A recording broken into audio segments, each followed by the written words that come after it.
a medieval historian. I am primarily a historian of the High and Late Middle Ages. Mostly what I'm interested in are the way that medieval people understood gender and the way that gender roles were defined and enacted and how that shaped power structures and how people related to one another. Usually for me it starts with a question or a problem. In the middle of the 14th century, this very important kingdom was ruled by a woman. And I had never heard about her. She had never shown up anywhere in any of my coursework. And I got interested in her and interested in why people don't know much about her. And ultimately curious about her reputation, about why we remember her the way that we do, about why she's sort of written off.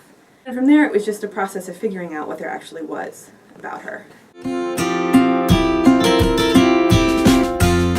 So the first step was really going through other people's footnotes and looking at people who had written about her or who had written about people who were tangentially related to her, where their source base was. And then part of it was sort of, I guess, a medievalist version of network analysis, right? So you take a person who you know existed, and then you work on putting together the networks that surrounded that person. Who would she have written to? Who would she have known?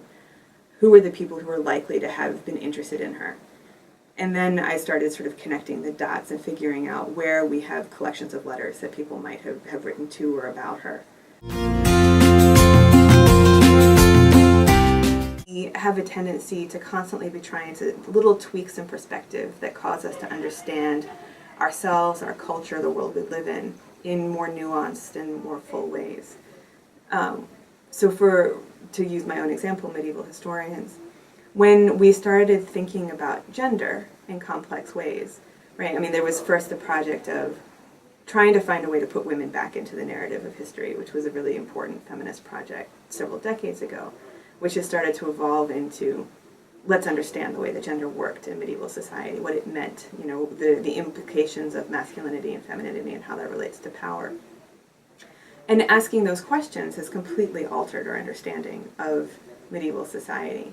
And the more questions you ask, the more questions come up, the more ways in which you can learn to understand history, culture, society in more complex and nuanced ways. So I think the questions that humanists ask really are the big existential questions that allow us to understand ourselves better, regardless of what time period we're looking at or how we understand the humanities. The undergraduates who become interested in doing research is that they'll take a class with me, and there will be something that they don't feel that they know enough about at the end of the semester. And usually when students come to me with that sort of passion, it's pretty easy to say, yes, keep going. And then my role is to help them find the sources that they want, to talk through with them the things that are possible to it. Because my role as a mentor is really to help them make up their own minds and to help them see things the way that they want.